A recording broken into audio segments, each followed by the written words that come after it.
अस्सलाम वालेकुम everyone, my name is Mutiba Zahid and I am your English teacher. बच्चों, आज की क्लास में हमने नया चैप्टर स्टार्ट करना है जिसका नाम है ब्लू।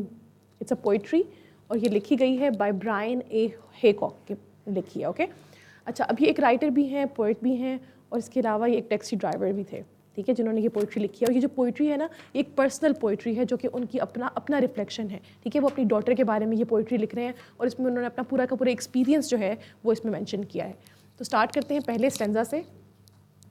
स्टेंजा क्या कह रहा है?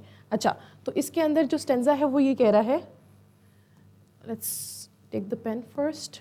Okay, she was born pink and soft with all her toes, she had my eyes and her mother's nose, she cried for a moment and then settled down, the angel of my life with hair of brown.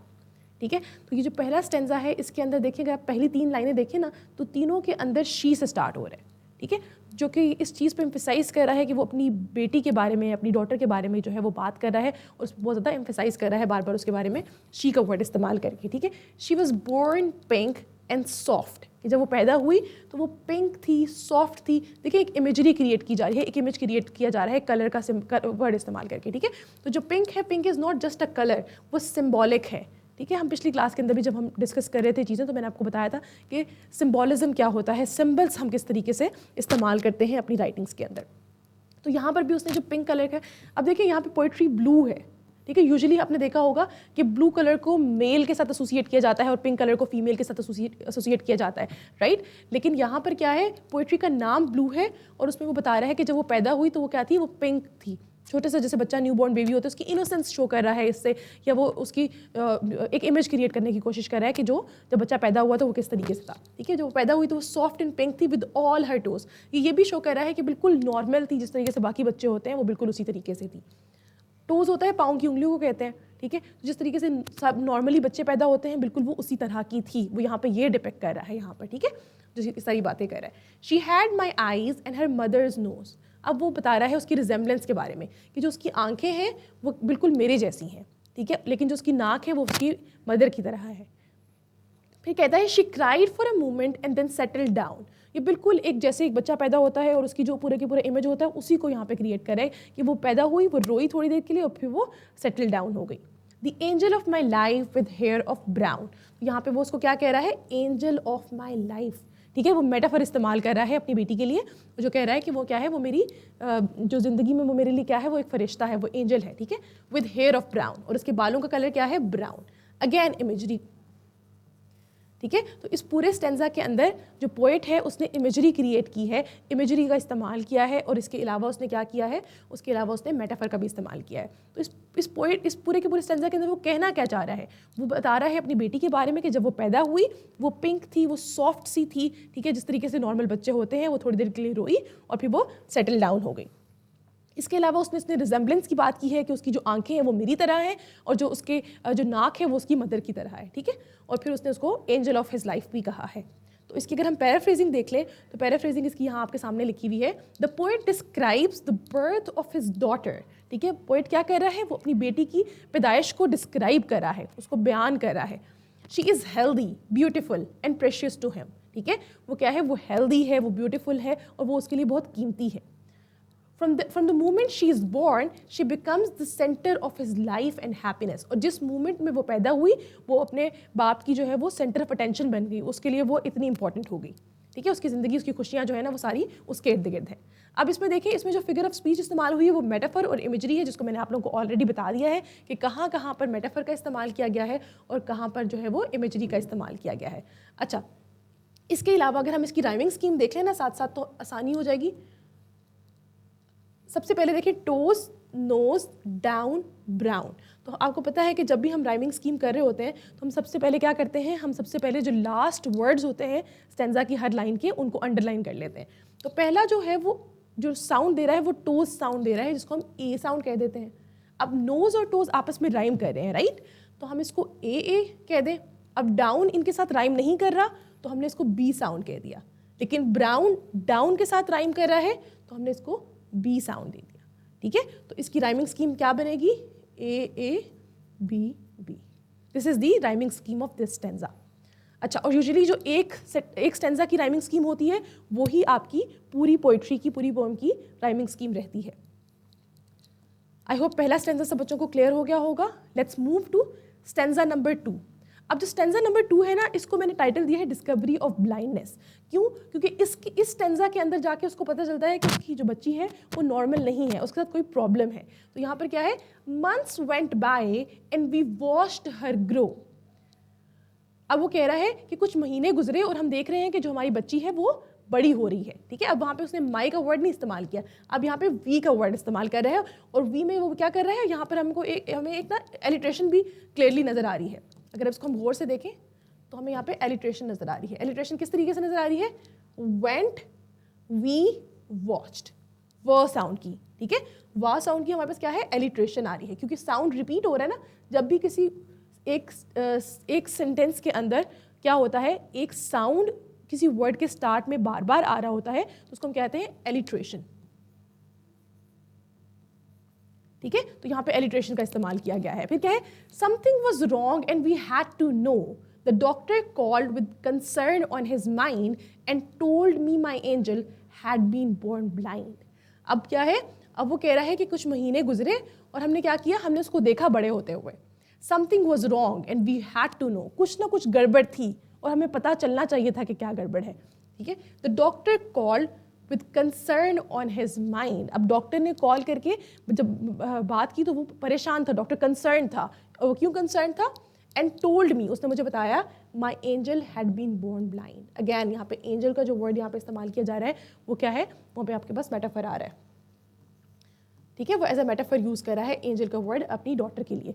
तो कह रहा है कि मुझे क्या बताया गया, मुझे डॉक्टर ने बताया कि जो मेरी एंजल है, जो मेरी बेटी है वो क्या है, वो ब्लाइंड है। ठीक है, वो पैदा ही ब्लाइंड हुई है।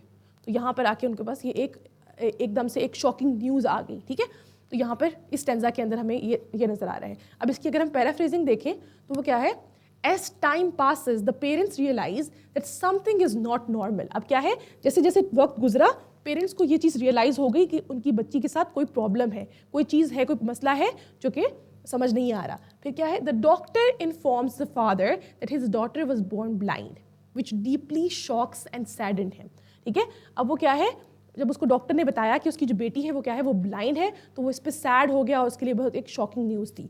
अच्छा, अब आप यहाँ पे देखें, उसने बोला my angel had been born blind. तो एक आयरनी है, जैसे तंज होता है ना, एक आयरनी है। आयरनी किस तरीके से, एक तरफ वो कह रहा है कि वो एंजल है, फरिश्ता है, और दूसरी तरफ कह रहा है वो ब्लाइंड है। तो दो ऑपोजिट चीज़ों को इकट्ठे मिला के लिखा गया है कि एंजल है, ब्लाइंड है। ठीक है, तो यहाँ पे आयरनी का भी इस्तेमाल किया गया है। अगर आप इसमें फिगरेटिव लैंग्वेज देखें ना, तो यहाँ पे हमें मी एंड माई फिर से एक एलिट्रेशन का यहाँ पे दे रहा है। ठीक है, कि यहाँ पे एलिट्रेशन नज़र आ रही है हमें। इसके अलावा आयरनी है, इमोटिव लैंग्वेज है कि हमें एक इमोशंस नज़र आ रहे हैं, शॉक नज़र आ रहा है कि जो फादर है वो परेशान है, वो सैड है, वो इन शॉक है कि ये एकदम से क्या न्यूज़ आ गई। अच्छा, फिर से हम इसकी राइमिंग स्कीम भी एक दफ़ा देख लेते हैं। अब इसमें क्या है, ग्रो, नो, माइंड, ब्लाइंड। अब देखिए, ग्रो और नो आपस में राइम कर रहे हैं ना, तो हमने हमेशा ए से करना होता है, और ग्रो और नो आपस में राइम करें तो ये ए साउंड हो जाएगा, माइंड एंड ब्लाइंड हमारे पास बी साउंड हो जाएगा। तो इसकी राइमिंग स्कीम भी पहले स्टेंजा की तरह बनेगी, A A B B. This is the rhyming scheme of this stanza. I hope यहाँ तक आप लोगों को समझ में आ गया होगा। Let's move forward to stanza number 3। अच्छा, अब ये क्या है, ये फादर्स रिजॉल्व है। अब इसमें देखते हैं कि फादर जो है वो किस तरीके से इस चीज़ के अंदर आता है और वो किस तरह से इसको एक्सेप्ट करता है। एक्सेप्टेंस किस तरीके से आ रही है इस चीज़ के बारे में कि उसकी जो बेटी है वो ब्लाइंड है। अच्छा, अब थर्ड स्टैंडर्ड स्टार्ट होता है, I cried for a while and then I got mad, this was not my idea of being a dad, so from that day forward I started applied to be her eyes in life and her heart of sight. अब देखिए, ये पूरा जो stanza है इसके अंदर क्या क्या बात की जा रही है। पहली लाइन के अंदर वो कह रहा है कि वो थोड़ी देर के लिए रोया। जब आपको एक शॉकिंग न्यूज़ मिलती है तो आप क्या करते हैं, आप रोते हैं। ठीक है, जो पहली चीज़ होती है वो आपको क्या करती है, वो आपको रुलाती है। और उसके बाद दूसरी चीज़ क्या होती है, फिर आपकी फ्रस्ट्रेशन जो है वो मैडनेस में कन्वर्ट हो जाती है। आप फ्रस्ट्रेट हो जाते हो उस चीज़ को लेके कि ये क्या हो गया, वाई दिस हैपेंड। ठीक है, first you accept the news और फिर उसके बाद आप क्या करते हो, आप उसके अंदर फ्रस्ट्रेशन के अंदर चले गए, ठीक है। तो वो जो फादर है वो भी उसी चीज़ से गुजर रहा है। वो जो एक साइकिल है ना, एक जो स्टेज है जिसमें से गुजर के जाना होता है अगर कोई शॉकिंग न्यूज़ मिले, तो बिल्कुल ये उसी तरीके से है। तो I cried for a while and then I got mad, this was not my idea of being a dad. अब वो कह रहा है कि ये तो मेरा जो आइडिया ऑफ डैड था वो ये तो नहीं था, इस तरह का बाप तो मैं नहीं बनना चाहता था, ये तो मेरे लाइफ में जो मेरा एक ख्वाहिश थी वो इस तरीके से तो नहीं थी। सो from that day forward I started applied. Applied क्या होता है? अप्लाइड इज बेसिकली एक ऐसी सिचुएशन जिसमें आपके पास, जिसको आप अवॉइड नहीं कर सकते और उसमें रह के आपने उसको लड़ना है, दैट इज अप्लाइड।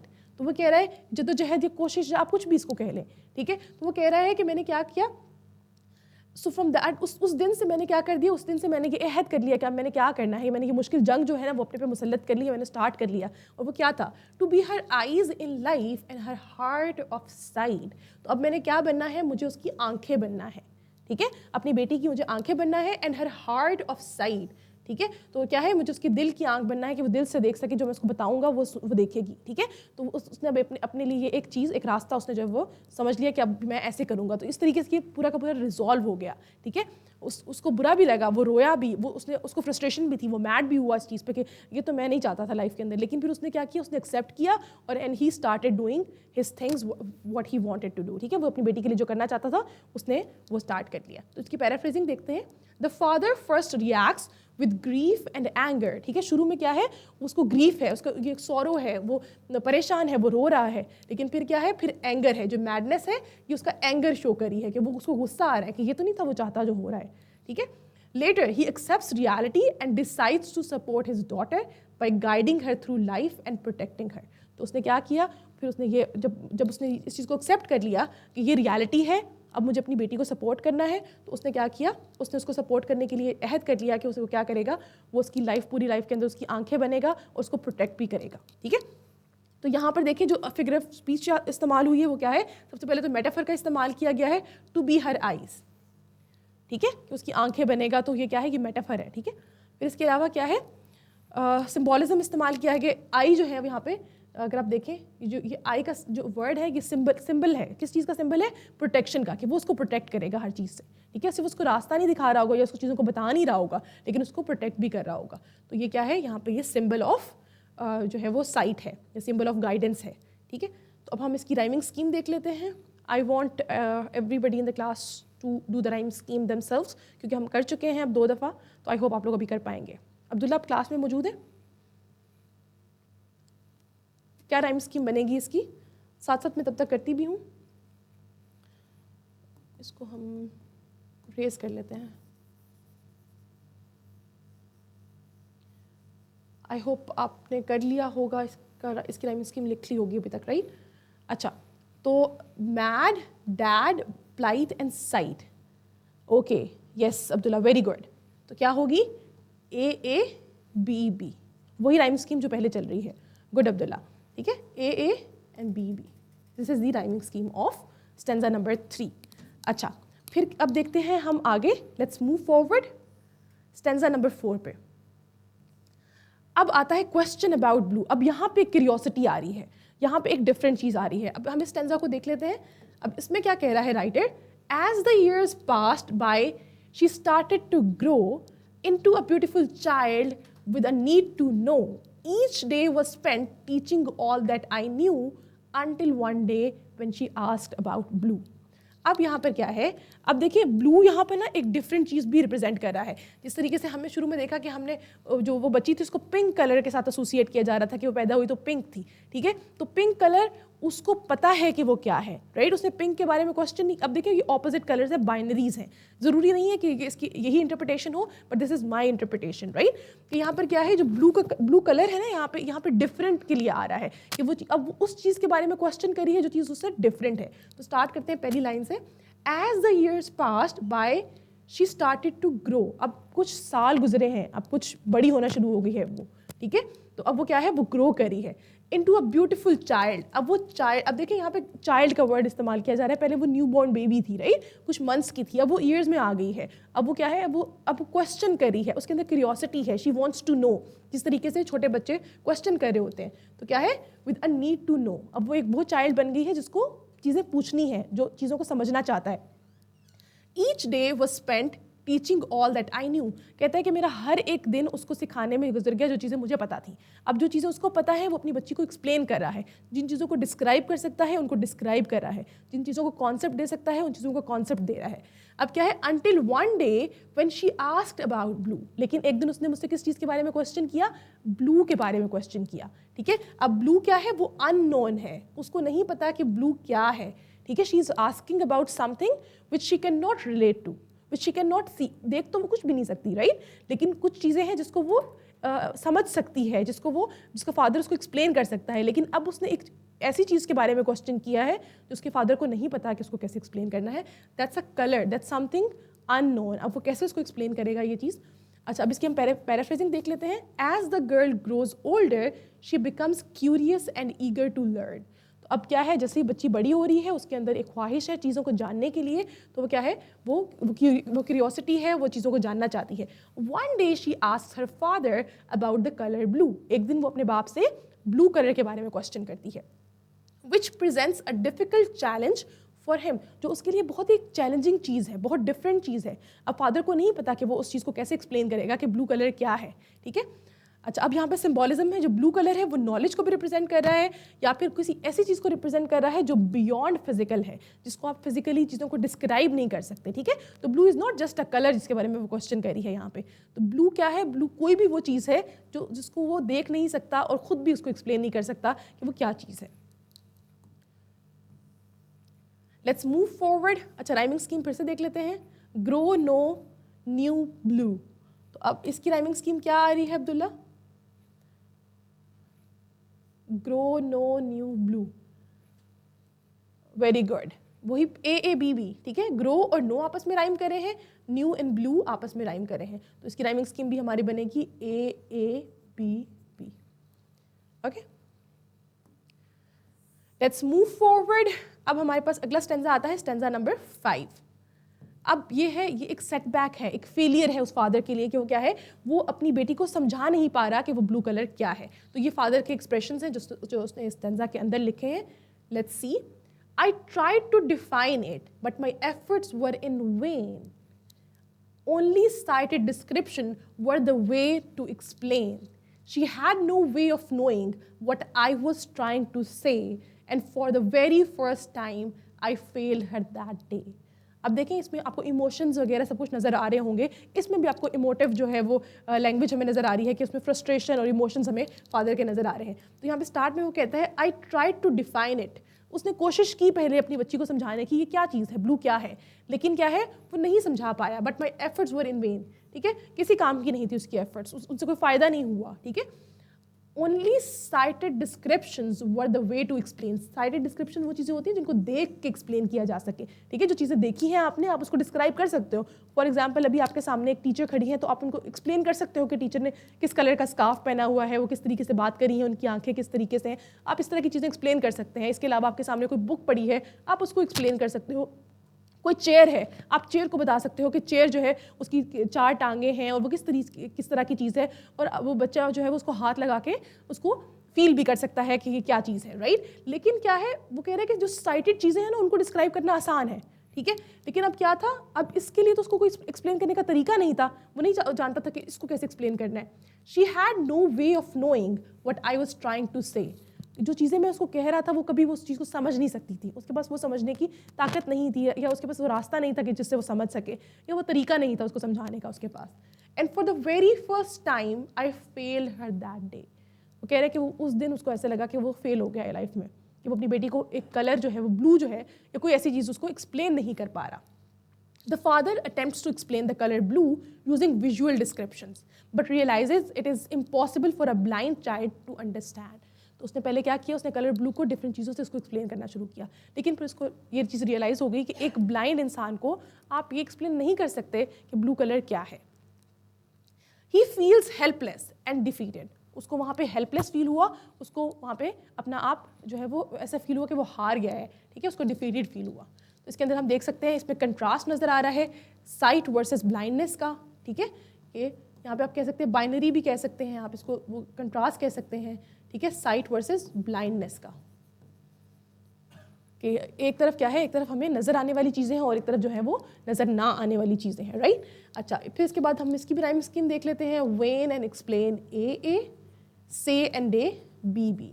तो यहाँ पे हमारे पास क्या है, A B is the rhyming scheme of this stanza. ठीक है, यहाँ तक समझ में आ गया होगा। Let's move forward. Inner vision of the child. अब देखें अब क्या आ रहा है, अब नेक्स्ट जो स्टेंजा है उसके अंदर किस तरीके से बात हो रही है। अच्छा, सबसे पहले life went on and as she grew she formed her thoughts on what is blue, wanting to know just what others could see inside her mind it became reality. अब देखें इस पूरे स्टेंजा के अंदर क्या है, अब इस स्टेंजा के अंदर उस बच्ची की अपना एक पर्सपेक्टिव उसने डेवलप कर लिया है। ठीक है, उसने अपनी समझ से, अपनी पूरी प्रीवियस नॉलेज से और अपने फादर की डिस्क्रिप्शन से उसने अपना एक इमेज दिमाग में बना लिया है। और वो क्या है, उस बच्ची का जो इनर वर्जन है वो क्या, विजन है वो क्या है, life went on and as she grew, life आगे बढ़ती गई और जैसे वो बड़ी हुई, she formed her thoughts on what is blue, उसने अपनी थॉट्स बना ली, उसने अपना दिमाग बना लिया, उसने अपना एक पर्सपेक्टिव बना लिया कि ब्लू क्या है।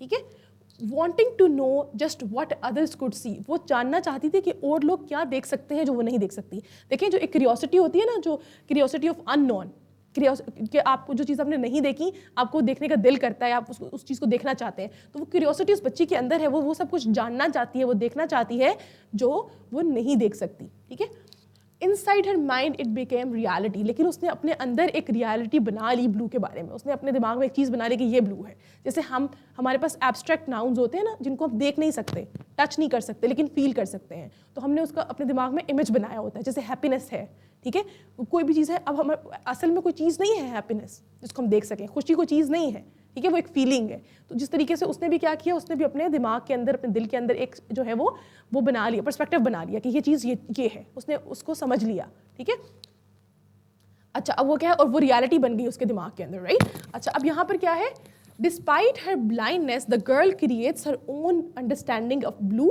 Through imagination and inner feelings. तो उसने क्या किया, उसकी ब्लाइंडनेस के बावजूद उसने अपनी इनर फीलिंग्स के अकॉर्डिंग अपना एक पर्सपेक्टिव बना लिया, अपनी एक थॉट डेवलप कर ली कि जो ब्लू है वो ये चीज़ है। ठीक है, अच्छा अब इसके अंदर क्या है, सीइंग जो है वो बेसिकली क्या है, एक मेटाफर है, जो कि क्योंकि वो देख तो नहीं सकती ना यहाँ पे, तो वो क्या है बेसिकली यहाँ पर आपके पास इसलिए इस्तेमाल किया गया है कि वो माइंड और हार्ट की बात की जा रही है। अब ब्लू कलर क्या रिप्रेजेंट कर रहा है, आपके इमोशंस को एक्सप्रेस कर रहा है, आपकी जो है वो इनर इमोशंस को एक्सप्रेस कर रहा है उस बच्ची की। फिर राइमिंग स्कीम हमने इसकी छोड़ दी है, फिर से इसकी राइमिंग स्कीम देख लेते हैं। Grew and blue is A, see and reality is B. तो A B is the rhyming scheme of this stanza. Let's move forward. अब अगली स्टैंजा पे चलते हैं, stanza number 7, hope of treatment. अब यहाँ पर इस स्टैंजा के अंदर आपको नजर आएगा कि किस तरीके से फादर को एक होप मिल रही है ट्रीटमेंट के लिए। अच्छा, ऑन हर 16th बर्थडे और लाइफ्स गॉट बेटर। अब वो कह रहे हैं कि जब वो 16 साल की हुई ना तो हमारी ज़िंदगी जो है वो थोड़ी सी बेहतर हो गई। अब वो कैसे बेहतर हुई, we received good news from a doctor's letter. तो क्या है कि वो कहता है कि हमें एक गुड न्यूज़ रिसीव हुई हमारे एक डॉक्टर के लेटर के अंदर, कि एक डॉक्टर ने लेटर लिखा, उसमें लेटर में क्या था, he said he could help and that this just might give the eyes of my angel the gift of sight। अब देखिए यहाँ पर क्या है, सबसे पहले तो आप देखिए यहाँ पे ना राइमिंग स्कीम कह रही हूँ, आपके पास ना यहाँ पे एलिट्रेशन है ह की, he said he could help, ठीक है, तो यहाँ पे ह साउंड की एलिट्रेशन हमें नजर आ रही है। अच्छा अब वो क्या है, वो कहता है कि डॉक्टर ने उस लेटर में क्या लिखा था कि वो मदद कर सकता है, और वो किस चीज़ में मदद कर सकता है, कि हो सकता है कि उनकी जो बेटी है उसकी आईसाइट वापस आ जाए। ठीक है, कि उसको जो है उनकी जो एंजल है, यहाँ पे अगेन ये मेटाफर इस्तेमाल किया जा रहा है एंजल, उनकी जो एंजल है उसको क्या मिल जाए, गिफ्ट ऑफ साइट मिल जाए। ठीक है, गिफ्ट ऑफ साइट भी यहाँ पर क्या आ रहा है, एक मेटाफर आ रहा है कि उसको आंखें मिल जाएं। ठीक है, आइज़ उसकी जो है वो ठीक हो जाएं बिल्कुल, कि यहाँ पे इस तरीके से इस्तेमाल किया जा रहा है। ठीक है, तो यहाँ पे क्या है, पूरे के पूरे स्टैंजा के अंदर ये डिस्कस हुआ कि on 16th see and reality what, see reality sound जो है ना, ई का जो साउंड है ना बच्चे, वो इकट्ठा आ रहा है। ठीक है, इसलिए वो दोनों जो है वो सेम राइम कर रहे हैं। ठीक है अब्दुल्ला, सी एंड रियलिटी दोनों के एंड पे ई साउंड है। अगर आप इसको बोलें तो आपको समझ में आ जाएगा, ठीक है, ओके फाइन। अच्छा, तो यहाँ पर क्या है, अब इस स्टेंजा की हम बात कर रहे हैं। इस स्टेंजा के अंदर ये बताया जा रहा है कि जो 16th बर्थडे पे उन्हें पता चलता है कि उनकी जो बेटी है उसको आंखें मिल सकती हैं। वो डॉक्टर जो है अपने लेटर में ये लिखता है, इस पूरे स्टेंजा में ये डिस्कस किया गया है। On her 16th birthday the family receives hopeful news from a doctor who believes he can restore the girls I site. तो उन्हें एक डॉक्टर से जो है वो एक लेटर मिला जिसमें ये लिखा था कि उनको होप दिलाई जा रही है कि जो उनकी बेटी है उसकी जो है वो आंखें वापस आ सकती हैं, उसको वो देख सकती है। तो इसमें अब देखें फिगरेटिव लैंग्वेज का इस्तेमाल किया गया है, सिंबॉलिज्म है। Site represents hope, happiness and new beginning. यहाँ पे जो साइट है ये क्या है, ये न्यू बिगिनिंग को रिप्रेजेंट कर रहा है, ठीक है। इसके अलावा अगर आप देखें उस पूरे स्टेंजा के अंदर हमें होप नजर आ रही है ओवरऑल, ठीक है। ये जो स्टेंजा है ये बाकी स्टेंजा से डिफरेंट है। अब क्या है, अब उनकी ज़िंदगी में एक होप आ गई है कि हो सकता है कि उनकी जो बेटी है उसको क्या मिले, उसको आई साइट मिल जाए। तो अब देखते हैं इसकी जो राइमिंग स्कीम आ रही है वो क्या है, better and letter A, might and sight B B, ठीक है। ये इसकी राइमिंग स्कीम आ गई। Let's move forward, stanza number 8 पे आ जाते हैं। स्टेंजा नंबर 8 में क्या है, I will never forget what she asked to see. When she opened her eyes and first saw me, she looked at me with her eyes of new and asked me to show her the color of blue. अब देखें, अब ये क्या है, अब उसको first sight, अब जब वो पहली दफ़ा ज़िंदगी में देखती है तो उस टाइम पर क्या है, इसमें कहता है I will never forget what she asked to see. जब वो कहता है कि मुझे कभी नहीं भूलेगा कि मेरी बेटी ने मुझसे क्या देखने की फरमाइश की, क्या कहा कि मैं क्या देखना चाहती हूँ। When she opened her eyes and first saw me, कि जब उसने अपनी आंखें खोली और उसने पहली दफ़ा मुझे देखा तो उसने मुझसे क्या क्वेश्चन किया। She looked at me with her eyes of new, जब उसको नई आंखें मिली उससे उसने जब मुझे देखा या मेरी तरफ देखा तो उसने क्या किया, and asked me to show her the colour blue. तो उस टाइम पर उसने अपने फादर से कहा कि मुझे क्या कलर दिखाएं, मुझे ब्लू कलर दिखाएं कि ब्लू कलर क्या है, शो मी ब्लू, ब्लू क्या है, ठीक है। Paraphrasing, after gaining eye sight the girl wants to see her father first. पहले वो बच्ची अपने बाप को देखना चाहती है, जब वो उसको देखती है she again asks him about the colour blue. अब वो उसकी क्यूरियोसिटी अभी तक ख़त्म नहीं हुई थी। जो पहले हमने स्टेंजा में देखा कि उसने अपने आप को समझा लिया था कि ब्लू कलर क्या है, वो सिर्फ उसने अपने आप को समझाया था, ठीक है। उसके कॉन्सेप्ट अभी भी क्लियर नहीं थे। शी वांटेड टू नो, वो देखना चाहती थी कि वो क्या है, वो क्यूरियोसिटी अभी ख़त्म नहीं हुई थी। हालांकि पिछले स्टेंजा में ये दिखाया जा रहा था कि उसने अपने आप को सेटल कर लिया है, उसने अपना एक इमेज बना लिया है ब्लू का। लेकिन उसको जैसे ही आंखें मिली उसका क्वेश्चन क्या था, व्हाट इज़ कलर ब्लू। उसने कलर ब्लू के बारे में क्वेश्चन किया और ये उसका इमोशंस और उसकी बॉन्ड भी दिखा रही है फादर के साथ कि उसने पहली चीज़ से उससे क्वेश्चन की उस चीज़ के बारे में। अगेन हम इसकी राइमिंग स्कीम देख लेते हैं। See me new blue, A B B, ठीक है। Let's move forward. ओके, तो ये हमारा सेकंड लास्ट स्टेंजा है। I said look at my eyes for they are blue. The day you were born, they washed over you. All through the years, they never looked away. They will always be with you and will never stray. अब वो कहता है, अब देखें, अब उसने blue colour को explain किया है उसके फादर ने, जब वो देख सकती है तो उसने क्या बोला, आई सेड, मैंने अपनी बेटी को बताया, लुक एट, मेरी आंखों में देखो, मेरी आंखें देखो, फॉर दे, ये है ब्लू, दिस इज ब्लू, ठीक है। The day you were born, they watched over you. जिस दिन से तुम पैदा हुई हो इन्होंने तुम्हारा ख्याल रखा है, ठीक है। वो अपनी आइज़ के बारे में बता रहा है कि मेरी आंखों ने तुम्हारा ख्याल रखा है, ठीक है। तो यहाँ पे जो आइज़ है ना वो क्या कर रही है, वो किस चीज़ को रिप्रेजेंट कर रही हैं, वो आपकी जो उसने अपनी बेटी का ख्याल रखा, जो उसकी कह सकते हैं कि उसकी गार्डियन थी या उसको जिस तरीके से प्रोटेक्ट किया था उसको रिप्रेजेंट कर रहा है, ठीक है। मेटाफर की तरह इस्तेमाल किया जा रहा है। All through the years they never looked away, कह रहे हैं कि इन जितने सालों में तुमने नहीं देखा, इन्होंने कहीं और नहीं देखा, ये तुम्हें ही देख रही थी, तुम्हारी ही प्रोटेक्शन कर रही थी, right. They will always be with you and will never stray, और ये आंखें जो हैं ये हमेशा तुम्हारे साथ रहेंगी। जो कलर ब्लू है ये क्या है, बेसिकली जो कलर ब्लू है वो उसका लव को रिप्रेजेंट कर रहा है अपनी डॉटर के लिए। वो कह रहा है कि जो ये मेरा प्यार है या मेरी जो प्रोटेक्शन है या मेरी जो भी कह सकते हैं हम इसकी जो फादर की फीलिंग्स है वो क्या है, वो उसका हमेशा रहेंगी। वो उसको ये कह रहा है कि ये है कलर ब्लू, जो ब्लू कलर है वो कोई एक कलर नहीं है, वो क्या है बेसिकली वो उसके लव को रिप्रेजेंट कर रहा है यहाँ पे। तो कह रहे हैं वो क्या करेंगे, वो तुम्हें हमेशा तुम्हारे पास रहेंगी और तुम्हें प्रोटेक्ट करेंगी। अच्छा, अब देखिए ब्लू एंड यू यहाँ पर ए राइमिंग स्कीम आ रही है, अवे एंड स्ट्रे जो है वो बी आ रही है, ठीक है। अब जो फाइनल रियलाइजेशन है हमारे स्टेंजा नंबर 10 के अंदर जो शो हो रही है वो क्या है, वो अभी हम देख लेते हैं यहाँ पे। अच्छा, इसमें कहते हैं she smiled at me and said that she always new. अब जो उसकी बेटी है वो स्माइल करके उसको कह रही है कि मुझे हमेशा से पता था about what the meaning was of the colour blue, मुझे हमेशा से पता था कि ब्लू कलर का क्या मीनिंग है। Through out her life she could always see with the eyes of her heart instilled from me. तो वो कहती है कि जो पूरी ज़िंदगी उसने गुजारी थी जिसमें वो नहीं देख सकती थी, वो उसने बोला कि उस सब में वो देख सकती थी। और वो क्या कहाँ से देख सकती थी? वो अपनी फादर की आंखों से दुनिया को देख सकती थी। तो यहाँ पर जो है वो उस बेटी ने अपने बाप के बारे में ये बात लिखी है। To her the colour had a meaning more than just sight, blue had a feeling that gave her insight. Throughout the years, as both our hearts grew, she told me that love was the color blue. अब वो अगला ही जो stanza इसके साथ ही लिखा गया, stanza number 11, वो इसके साथ ही लिखा गया। उसमें वो क्या कह रही है? To her the color had a meaning more than just sight. अब जो उसके लिए वो जो ब्लू कलर था ना, वो एक कलर या फिर देखने से अलावा भी उसकी एक बहुत बड़ा मीनिंग था उस बच्ची के लिए। Blue had a feeling that gave her an insight. अब क्या है, जो ब्लू कलर था वो बेसिकली उसने उसको एक इंसाइट दी, उसको एक फीलिंग दी वो जिससे वो देख सकती थी। और वो क्या थी? Throughout the years at both our hearts grow. कहते इतने सालों के अंदर जो वो दोनों के हार्ट जो है वो ग्रो किए या वो ज़िंदगी में जो ग्रो कर रहे थे, उस सब के बीच में उसने मुझे वो कह रही है she told me that love was the colour blue. तो उस बच्ची ने अपने फादर को बताया कि मेरे अकॉर्डिंग जो ब्लू कलर है दैट इज़ लव। ठीक है, जो उसकी लव, उसका प्रोटेक्शन, जो उसकी गाइडेंस थी और जो उसकी गार्डियंस थी उसके इर्द गिर्द और सब कुछ, वो सब कुछ क्या था? वो उसके लिए वो ब्लू कलर था। ठीक है, तो इसमें हम इसकी पैराफ्रेजिंग देख लेते हैं। The daughter reveals that she always understood the true meaning of blue. तो जो बेटी क्या है वो ये रिवील करती है, बताती है अपने फादर को कि उसको हमेशा से पता था कि ब्लू कलर क्या है। ठीक है, ब्लू क्या है? For her, blue symbolizes love, emotional connection and the care she received from her father.